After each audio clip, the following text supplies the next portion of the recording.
Today we're going to talk about accounting for declination when setting up your weather station. So there's a few different ways that you can get your declination. One is a website called geostats.com. There's also an app that you can download for your phone called Declination that works well. Or if you just have a GPS, it will also give you what the declination is in your area.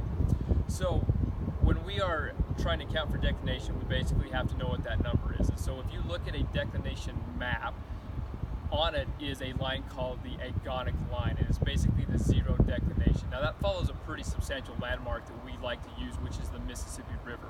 So just as a rule of thumb, we go by if you are to the west of the Mississippi River, you're going to subtract your declination. If you are east of the Mississippi River, you're going to add your declination. And basically, like I said, that is just a landmark that we go by because the zero declination basically follows the Mississippi River to some point. So when we go out and we first set up our station, we need to know what our declination is, obviously. So we're in Boise, Idaho today. Our declination here is roughly 13 degrees, okay? We know we're west of the Mississippi River, so we're going to subtract our declination. So when we do this, we use a military style compass. You can use a map compass, it doesn't matter, they're all gonna work fine. We just use this one because it's a little bit easier, in my opinion, to align the station with. So what I'm gonna do is I'm going to either stand on the west side of the station or the east side of the station. Now the reason that I like to do that is because my station is wider this way than it is if I was looking north-south, so I have a bigger plane to align my compass with. So today we're just going to do one reading. So right now I'm facing to the west. The west has a degree reading associated with it, which is 270 degrees.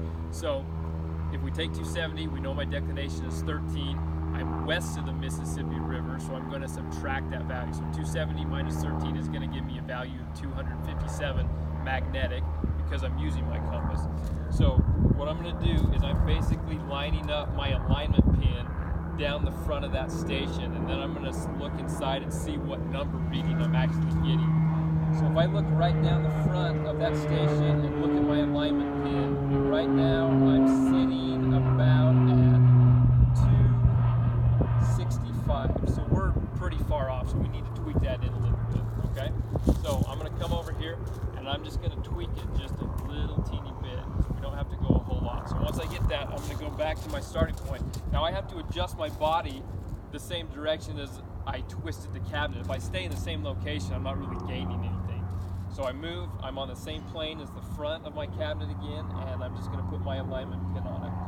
So we should be at 257, and right now I am right at 257. So we are aligned to true north. Now, one thing you want to make sure you do, once you do get that aligned, you want to come up here and you want to make sure that you tighten this eyelet bolt at the bottom.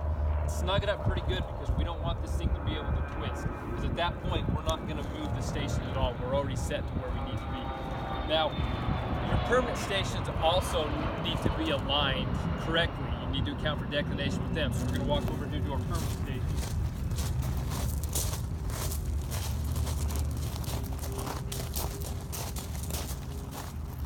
And basically with your permanent station, you're going to do the same thing. You have your cabinet, and when we align these stations, I just follow the same process. I either want to be shooting to the west or to the east because I have the front of my cabinet that I can align my compass with. So we're going to do the same thing with this as we did with our portable station. So right now, I'm looking to the west.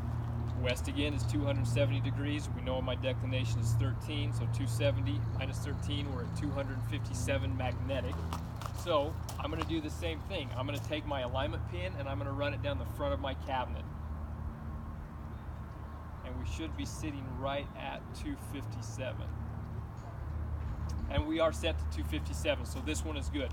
Now, if you go out and you check your permanent station and it is not aligned correctly, obviously you cannot twist the cabinet on this. You have to twist the entire station. So that can be done with a couple people. All you have to do is grab it and then relocate it. Don't move it a whole lot. Move it a little bit at a time. Get your compass, go back and realign it.